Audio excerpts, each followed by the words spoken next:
جی بسم اللہ الرحمن الرحیم. ہم مضامین کے حوالے سے آیت نمبر 1 غالباً 77 سے ہم نے آغاز کرنا تھا، جس میں تھا اعوذ باللہ من الشیطان الرجیم بسم اللہ الرحمن الرحیم لیس البر ان تولوا وجوہکم قبل المشرق والمغرب ولکن البر من آمن باللہ. بنیادی طور پر یہ آیت کریمہ اگر ہم اس کو کہیں کہ ایک نقطے اور مرکز کے گرد گھوم رہی ہے تو یہ مناسب ہوگا، اور وہ نقطہ اور مرکز لیس البر، اس کی تفصیل ہے. پہلا حرف لیسا کے بعد البر آ گیا، بر کی تفصیلات آگے بیان ہو رہی ہیں، اور بر کی تفصیلات میں کچھ چیزوں کی نفی ہو رہی ہے اور کچھ چیزوں کو ایکسپٹ کرنے اور اپنانے کا حکم دیا جا رہا ہے. اگر آپ بغور اس آیت کریمہ کو دیکھیں تو نفی جس چیز کی ہو رہی ہے وہ کیا چیز ہے؟ وہ یہاں پہ آپ کے سامنے وجوہکم.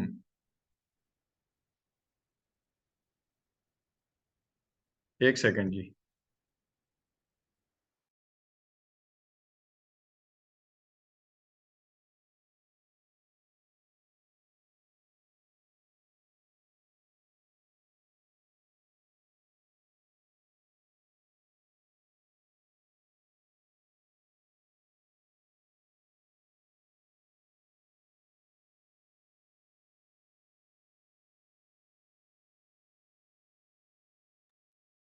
جی اس میں جس چیز کی نفی ہو رہی ہے وہ یہ کہ نیکی صرف یہ نہیں ہے کیا کہ جس قبلہ کی طرف پہلے بات کی تھی، یعنی جو اعتراض کیا تھا یہودیوں نے، مشرکین نے، عیسائیوں نے جو اعتراض کیا تھا، اس اعتراض کے جواب میں ایک چیز پر کتنے ہی دلائل اللہ رب العزت نے دے دی. ان دلائل دینے کے بعد یاد رکھیں یہاں پہ لیس البر، کوئی یہ نہ سوچ لے کہ صرف نیکی، یہ ایک پیٹرن ترتیب دے دیا اور یہ ایک نیکی ہے. کیا کہ آپ چہرے اللہ رب العزت کی طرف پھیر لیں، چہرے اللہ رب العزت کی طرف پھیر لیں، وہ مشرق میں مغرب میں ہر سمت موجود ہے یہ چیز. اب اس کے بعد کیا کرنا ہے وہ پیٹرن بتایا جا رہا ہے، یعنی یہ انداز تربیت ہے اللہ رب العزت کا، اور تلقین انسانوں کو ہے. کیا کہ جب تربیت کی جاتی ہے سب سے پہلے جو چیز موجود ہوتی ہے انسان کے اندر، وہ اگر کسی برائی کی صورت میں موجود ہے، وہ کسی نافرمانی کی صورت میں موجود ہے، تو پہلے اس چیز کو رفع کیا جاتا ہے، اس بیماری سے پاک کیا جاتا ہے، طاہر اور طیب کیا جاتا ہے. پاک کرنے کے بعد بتایا جاتا ہے کہ اس راستے پر چلنا ہے، یہ ڈومین ہے، یہ راستہ ہے تمہارا، اس راستے پر چلو. جو راستہ بتایا وہ بتایا وَلَٰكِنَّ الْبِرَّ، پہلی چیز من آمنا باللہ، نمبر 1. نمبر 2 والیوم الآخر والملائکۃ والکتاب والنبیین. یہاں تک بات کی. اس کے آگے پھر ایک الگ پیٹرن شروع ہو رہا ہے،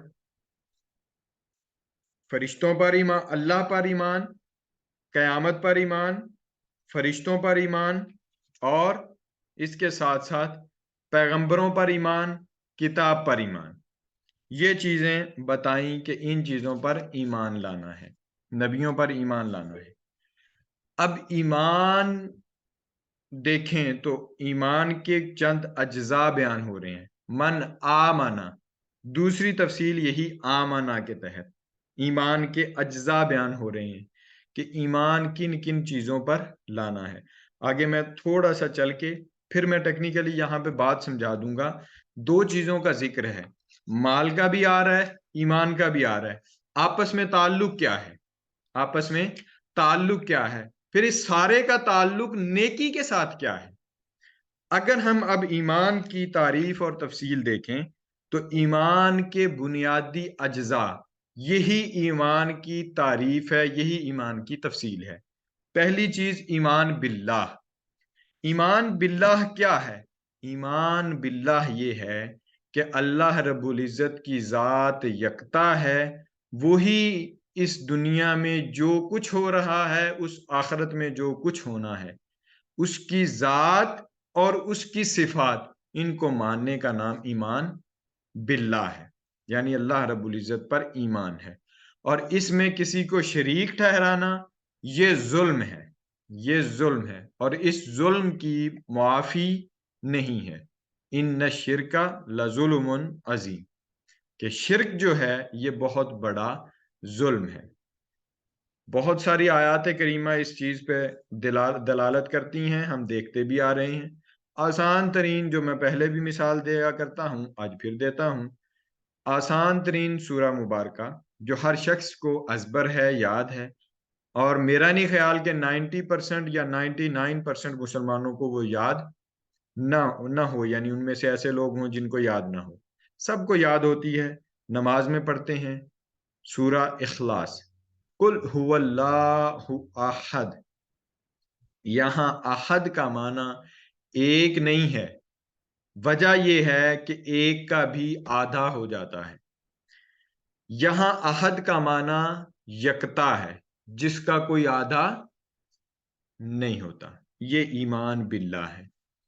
پھر اسی طرح سے اللہ رب العزت کے دیگر چیزوں پر ایمان، جو کچھ بندے کے ساتھ ہو رہا ہے، جو کچھ بندے سے مطلوب ہے، ان سب چیزوں پر ایمان لانا، ان کو ماننا، یہ ایک انسان مسلمان کے بنیادی ایمان کے اجزاء میں سے پہلا جزو ہے۔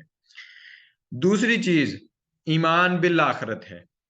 ایمان بالآخرت اگر نہ ہوتا تو ہم بھی بھٹکے ہوئے ہوتے، دنیا میں کچھ نہ کچھ کر رہے ہوتے، جیسے دیگر قوموں کا عقیدہ ہے، اپنے مردوں کو جلا دیتے ہیں، راکھ بنا دیتے ہیں، اپنے مردوں کے ساتھ پتہ نہیں کیا کچھ سلوک کرتے ہیں۔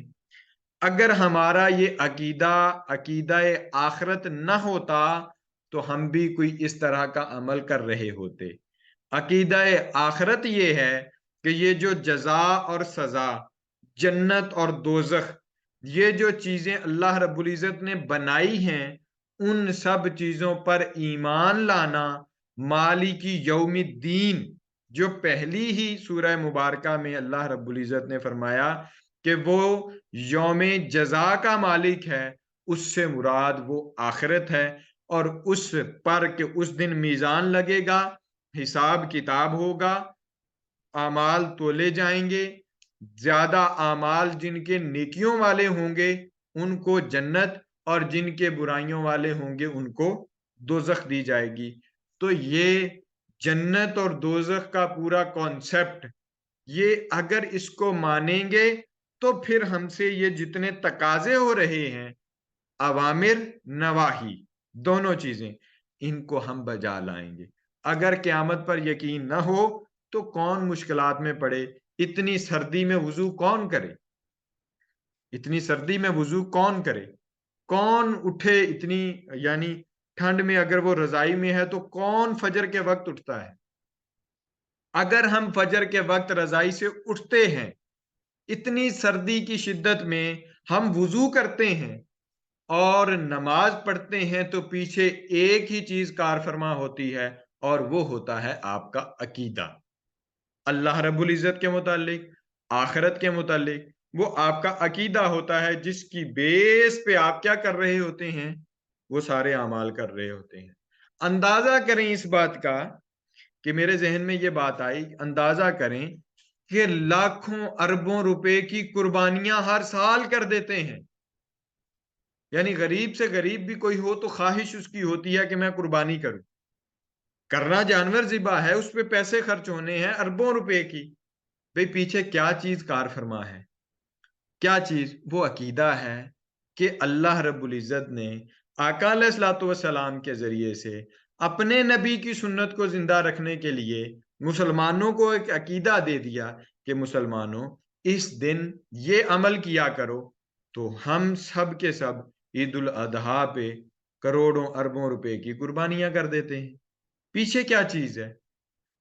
ہم اپنے مردوں کو جلاتے نہیں ہیں، پیچھے کیا چیز ہے؟ پیچھے وہ آپ کا عقیدہ ہے، پرٹیکولر عقیدہ، جس بیس پہ آپ کیا کر رہے ہیں؟ تمام اعمال سر انجام دے رہے ہیں۔ عقیدہ جڑ کی اور بنیاد کی حیثیت رکھتا ہے۔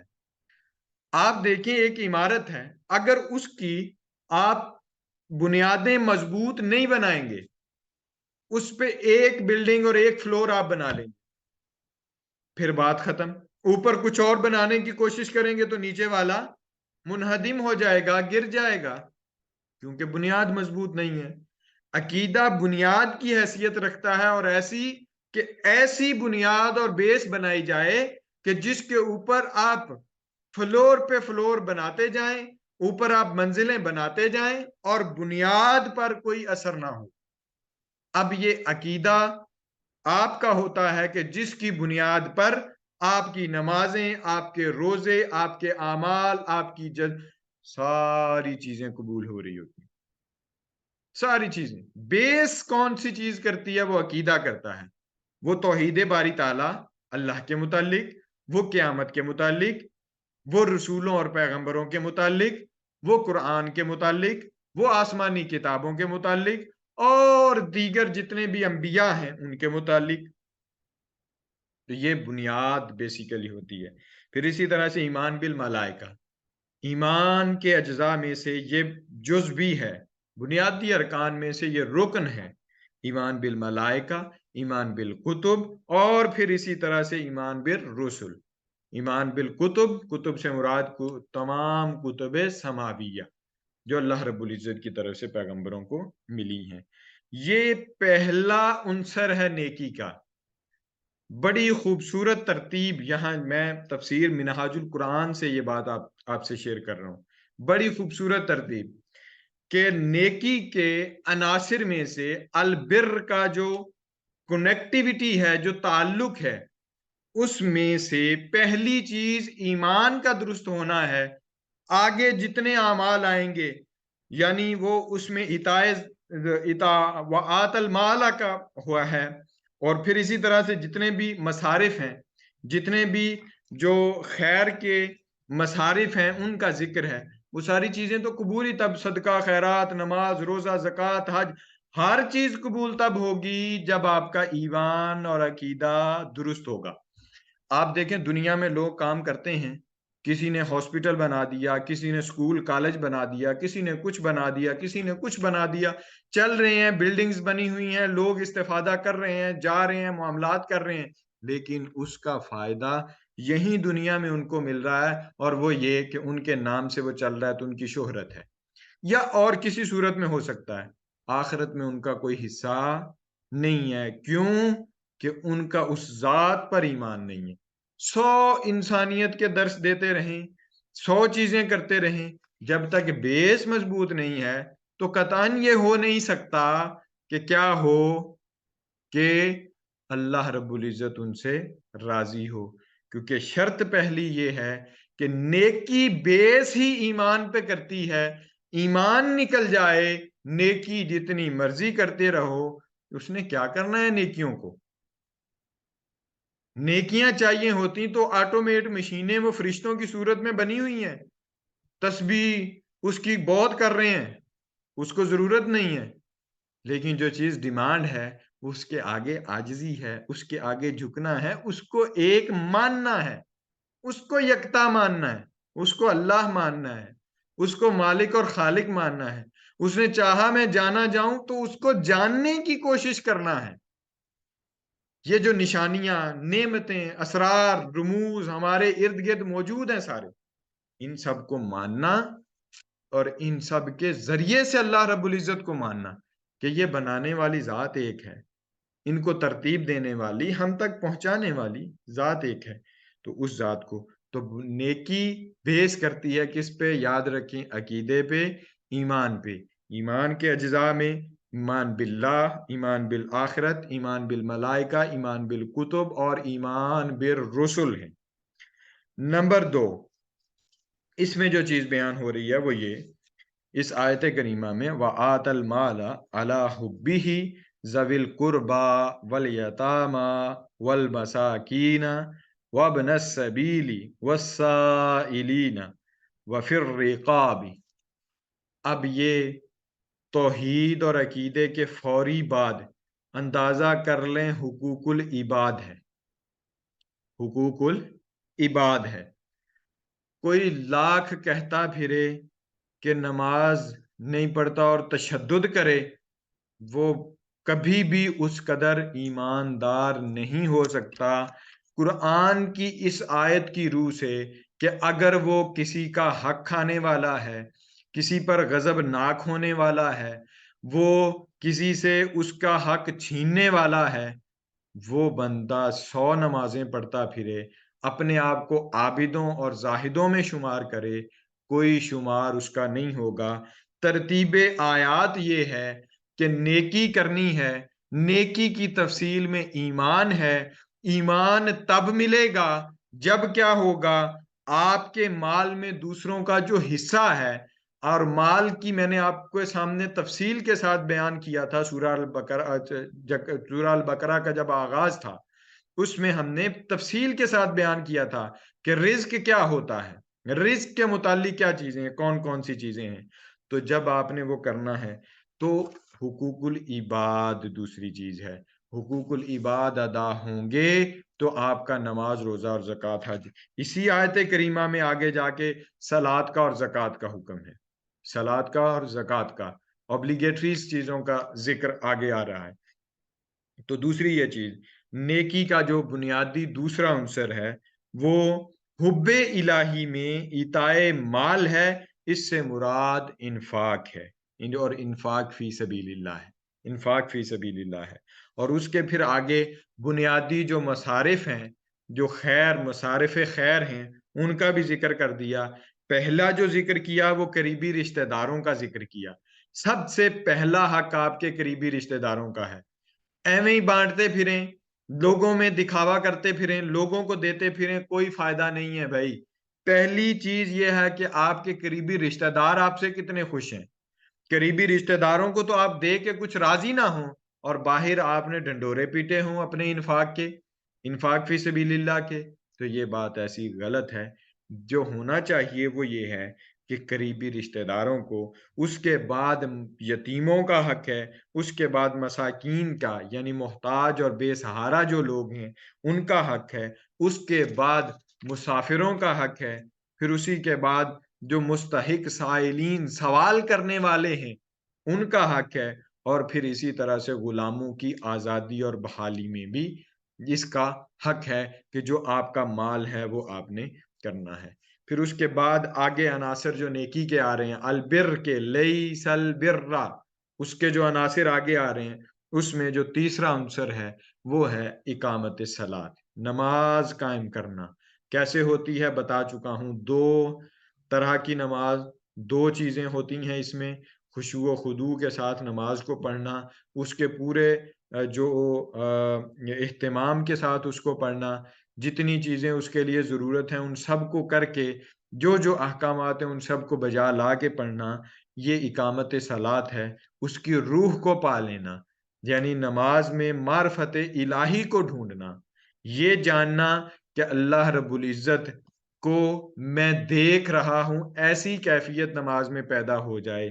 ہاں اگر ایسی نہیں ہوتی تو کم از کم یہ ضرور سوچے کہ اللہ رب العزت مجھے دیکھ رہا ہے، کأنک تراہ، کہ ایسی نماز پڑھے کہ جس میں اللہ جو ہے وہ بندے کو دیکھ رہا ہے۔ کیفیت اپنے ذہن، دماغ، سارے دریچے بند کر کے ایک ہی جانب لگانے ہیں، اس سے اقامت صلاۃ ہوتی ہے، اس سے کما صلو کما رأیتمونی اصلی۔ لوگوں نے تو اس سے مراد آقا علیہ الصلوۃ والسلام کے اس فرمان سے مراد صرف اتنا ہی لے لیا ہے کہ جو آقا علیہ الصلوۃ والسلام رفع یدین کرتے ہیں، جو آقا علیہ الصلوۃ والسلام اپنے سینہ اقدس پر ہاتھ باندھتے ہیں، اپنے سینہ اقدس پر ہاتھ باندھتے ہیں، اس سے نیچے ہاتھ باندھتے ہیں، رکوع کیسے کرتے ہیں، سجود کیسے کرتے ہیں، یہ ساری چیزیں تو بھئی ہیں ہی، یہ تو پریکٹیکل ہے۔